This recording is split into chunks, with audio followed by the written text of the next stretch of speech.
After the family reunion, I checked my bank account. It was empty. My brother-in-law scoffed. We needed it more than you. I was shaking. I grabbed my bag and said, then you won't mind what's coming next. They laughed, but suddenly the door crashed open. You're really upset about this? Seth asked, leaning on the fridge, holding a beer, grinning like nothing was wrong. Relax, we needed it more than you. I stared at my phone, hitting the refresh button on my banking app again and again, but the balance still said $487. That couldn't be right. I had over $14,000 just yesterday. 14,000, you what? My voice cracked. Sarah, sitting on the couch, sipped her wine, completely calm. She laughed. Don't be so dramatic, she said. It's not like we stole it. We're family. You emptied my account. It's not stealing if we're going to pay it back. Seth shrugged. Eventually. I was speechless. I looked at Mom, knitting in her chair, not even looking up. Mom, I said louder, did you know about this? She sighed like I had asked her to do a chore. Sweetheart, you're always so sensitive. You've got a good job, no mortgage, no kids, you're fine. So, that makes stealing okay? Language, Mason, Dad muttered, not looking up from his phone. I turned to Sarah. How did you even get into my account? You left your info on the family computer, she said, unapologetic. Maybe next time don't leave it open. Honestly, it's your own fault. My own. I stopped myself, trying to control my anger. My fists clenched, and I was breathing hard. You're making a bigger deal than it is, Seth said. It's not like we spent it on junk. We paid rent, bought groceries, just got by. You didn't ask. We didn't think we had to, Sarah snapped. You've been paying for stuff for years. What's the difference if it comes from you or through you? I grabbed my bag slowly. No one moved. No one apologized. No one seemed surprised. You're leaving already? Mom asked. Yep, I said, zipping up my coat. But don't worry, I'll be in touch. Don't be like that. Sarah rolled her eyes. We needed it more than you. That's just facts. I reached for the door but stopped, turning back to them. Then you won't mind what's coming next. They laughed, but outside, things were already changing. You've always helped. That's what you're for, right? Hey, you okay? My cousin Jen caught up to me as I walked to my car, fists clenched. No, I muttered, yanking open the door. I heard what Sarah said. She said softly, that wasn't right. I didn't answer. If I did, I'd scream. This wasn't the first time. For years, I was the responsible one, the one with the steady job, the one who didn't need help, so, they saw me as the family's bank. It started small. Sarah forgot to pay her phone bill once, I covered it. Then Seth lost his job and needed a little something. I even offered to pay for their daughter's birthday gift, except I didn't. They just expected me to. And each time, they acted like I owed them. You're lucky, Mason, Mom would say, sweet but sharp. You don't have the struggles your sister does. God gave you ease so you could share it. Family means supporting each other, Dad would say. You wouldn't be here if it weren't for us. Translation, we gave you life, now give us your paycheck. I never asked for anything, not when I was laid off for 6 months, living on rice and eggs, not when I skipped vacations for 3 years to rebuild my savings, not even when I helped pay off Sarah and Seth's credit card debt 2 years ago. They never paid me back, they never even said thank you. You still coming to the family reunion? Sarah had asked last week. Yeah, I replied, should I bring anything? Her answer was quick. Just bring yourself, and your card. I thought she was joking, now I know she wasn't. 2 days after everything happened, Sarah called me. I didn't pick up. She called again, and again. Then Seth texted, just call her, man, she's freaking out. I finally picked up on the 5th try. Mason, she started, her voice shaky, we've got a problem. Oh, we do? Look, don't be like that, something happened. I stayed silent. The power company came today. We're behind on the bill, a lot behind, and they're threatening to shut it off if we don't pay by Monday. She paused. So we need your help. I laughed, bitterly. You drained my savings, and now you're asking for more? It wasn't just for us, she snapped. We used some of it to help Mom and Dad too. Remember Dad's car broke down last month? I wasn't told, because you always say no when it's not an emergency. Mason, she said flatly, This isn't just messed up, it's criminal. You're being dramatic. It's family, you didn't ask me. We didn't think you'd mind. You've always helped. That's what you're for, right?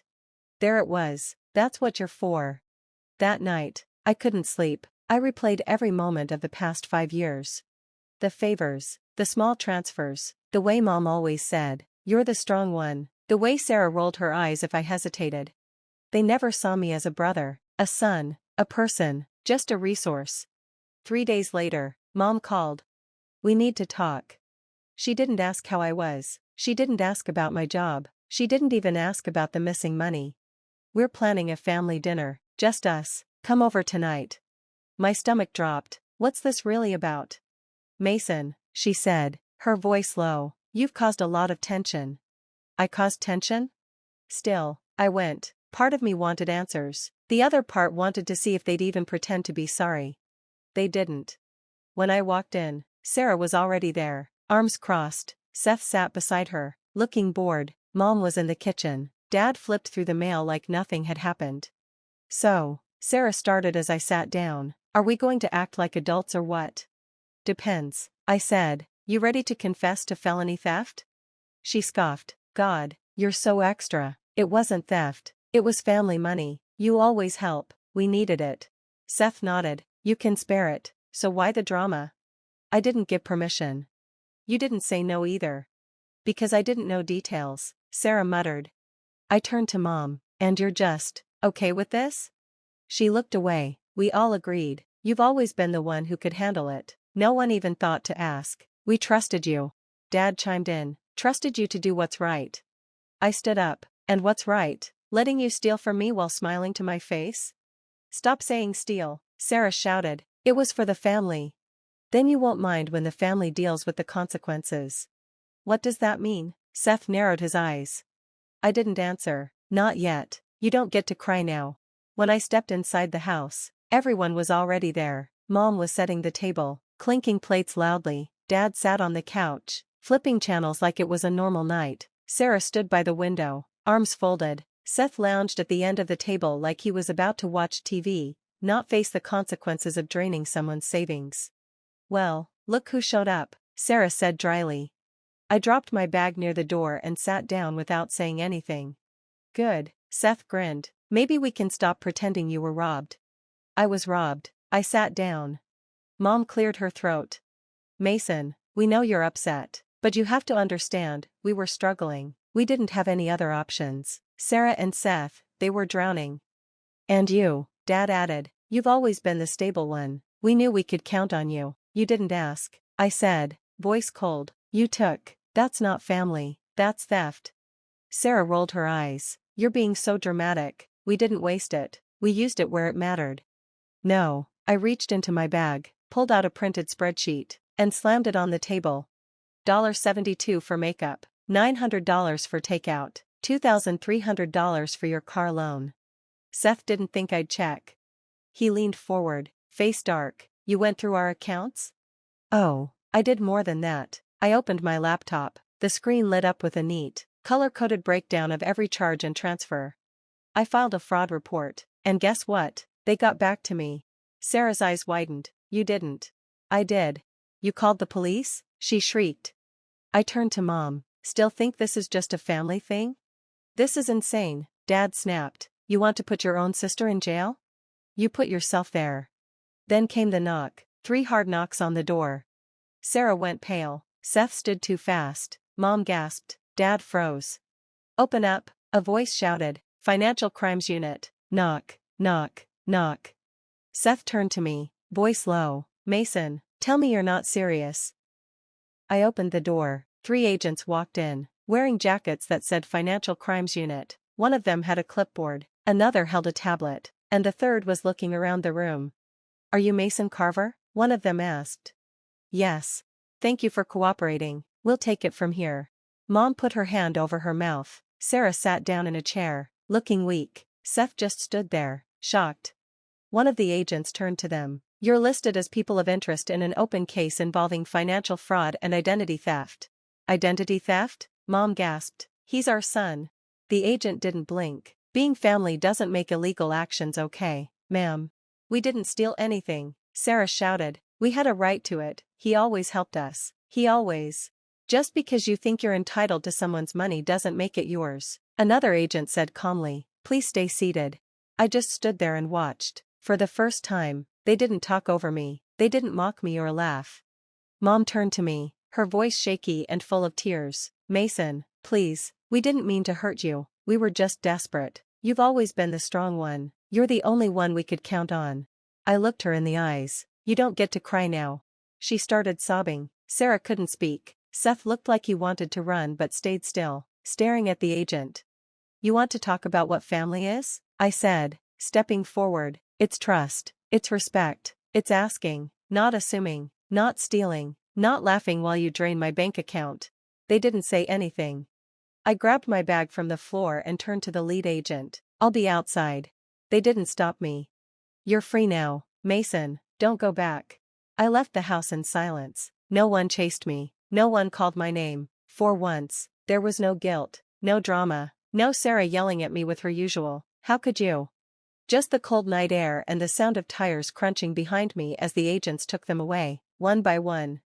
I didn't stay to watch.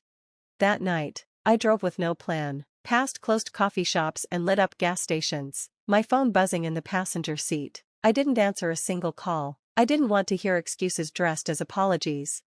By midnight, I parked outside my grandmother's old house. She'd passed away a few years ago, but I still had the key. She used to say, if they ever turn on you, Mason, come here, the door will always be open. And that night, it was. I slept for 11 hours straight, no texts, no guilt, no tension like when I stayed with my family. When I woke up, I made coffee in a chipped mug and stood by the window, watching the sun rise over the fence she used to garden behind. For the first time in years, I felt like I could breathe. But the peace didn't last long. The first email came that afternoon, from Dad. This has gone too far, you've humiliated the whole family, what happened to loyalty? I didn't reply. Then Sarah texted. I hope you're happy, they're freezing my accounts, Seth's being investigated at work, you ruined our lives over a couple of payments. A couple? Try tens of thousands of dollars, try 5 years of silent sacrifice. Then came Mom, a voicemail, her voice was soft, cracking. You didn't have to do it this way, we could have handled it like a family. Mason, sweetheart, please, they're threatening charges, they said we might lose the house. I replayed that line, they might lose the house. And suddenly, I wasn't angry, I wasn't vengeful. I just didn't care. Because I had already lost a home years ago, when they decided I was worth more as a bank account than a son. 2 days passed, then a message popped up from someone I didn't expect. Seth. Brother, we weren't close, maybe said 5 words to each other at birthdays, but his text was simple. Just so you know, Sarah's trying to shift the blame on you, says you knew and approved the money transfers, there's a lawyer involved, watch your back. I almost laughed. Even now, even with everything falling apart, she was still trying to spin it. That night, I called my lawyer.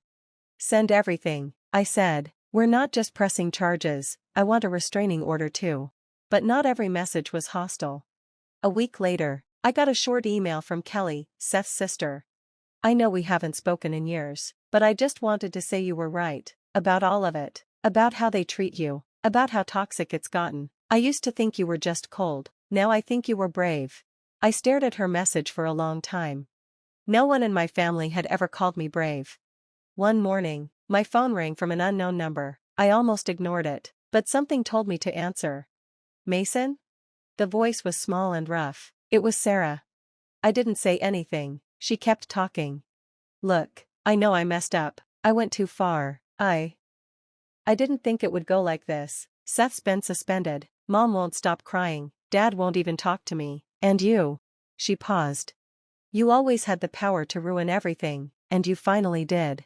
I stayed quiet for a moment. Then I said flatly, I didn't ruin anything. I just stopped letting you walk all over me. Silence. Can you just stop it now? Drop the charges, please. I'll do anything. Just make it stop. I almost felt bad. Almost. But then I remembered what she said the night of the reunion. We needed it more than you. I smiled, bitterly. No, I said, you made this mess, now you have to live with it. And I hung up. That night, I cooked myself dinner in peace, I played my favorite album from college, sat on the porch with a cup of coffee and watched the world go by. And for the first time since I was a teenager, no one asked me for money, no one tried to make me feel guilty, no one treated me like I was only valuable if I was giving something. I wasn't their bank anymore. I was just me. And that was enough. I'm not your wallet, I'm not your backup, I'm done. It's strange how quiet peace is. No one tells you that. You think it will feel like fireworks, or loud music, or some big celebration. But for me, peace was the quiet of no one asking for money, no one calling me selfish, no one texting me with, "Since you're the only one doing well." Just silence. Beautiful, peaceful silence. 3 months have passed since I blew everything up. 3 months since the investigation started. 3 months since my family looked at me in shock as the agents walked through the door and reality hit them. They say you can't choose your family, maybe that's true. But you can choose how much of yourself you're willing to lose trying to make them happy. And I was done losing. The fallout came quickly. Sarah and Seth tried to play damage control. First, a lawyer emailed my attorney, offering to resolve the situation privately. No apology, no admission of guilt, just trying to clean up the mess. I told my lawyer to let it burn. A week later, Mom sent a 10-page letter. Her handwriting was neat but shaky in some parts.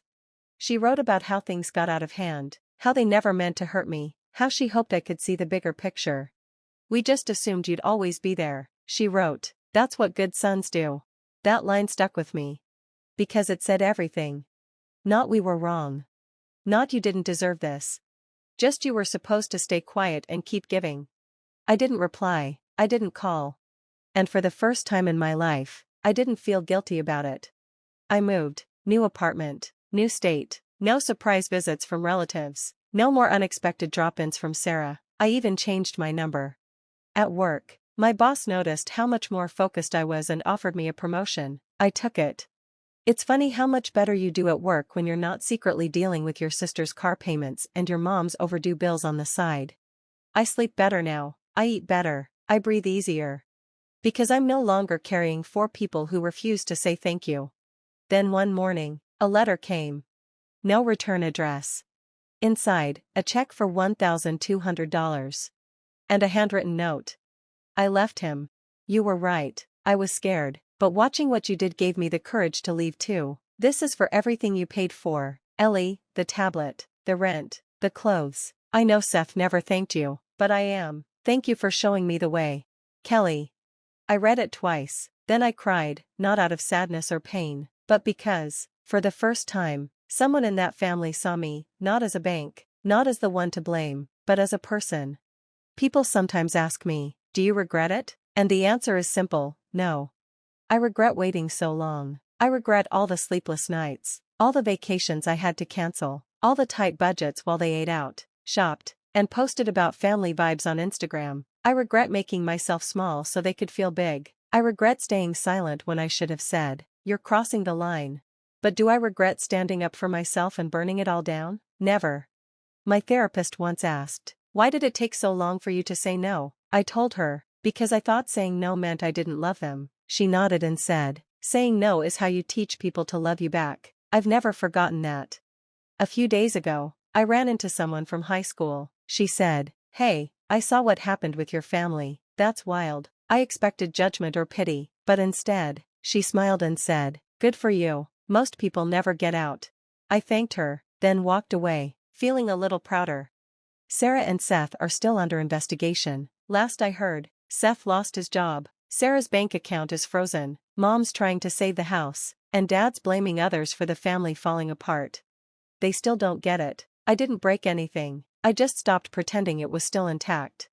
Sometimes, I get flashbacks of that night. The table, Sarah laughing while I checked my account, Seth grinning like it was a joke, Mom brushing it off. "You don't need that money," she said. And now they know the truth. That money wasn't just money, it was my life, my time, my health, my boundaries, and they crossed them for years like it didn't matter. Now they pay the price. I don't celebrate their downfall, but I celebrate myself, for surviving it, for walking away, for not going back, even when the silence felt lonely, even when guilt whispered in my ear like it used to. Because that silence, it's freedom. So if you're reading this, And you've been the strong one, the responsible one, the good son or daughter who's expected to pay and never say anything. Let me tell you what I wish someone told me. You don't have to set yourself on fire to keep others warm. You're allowed to stop. You're allowed to walk away. And when you do, you don't lose a family, you find yourself.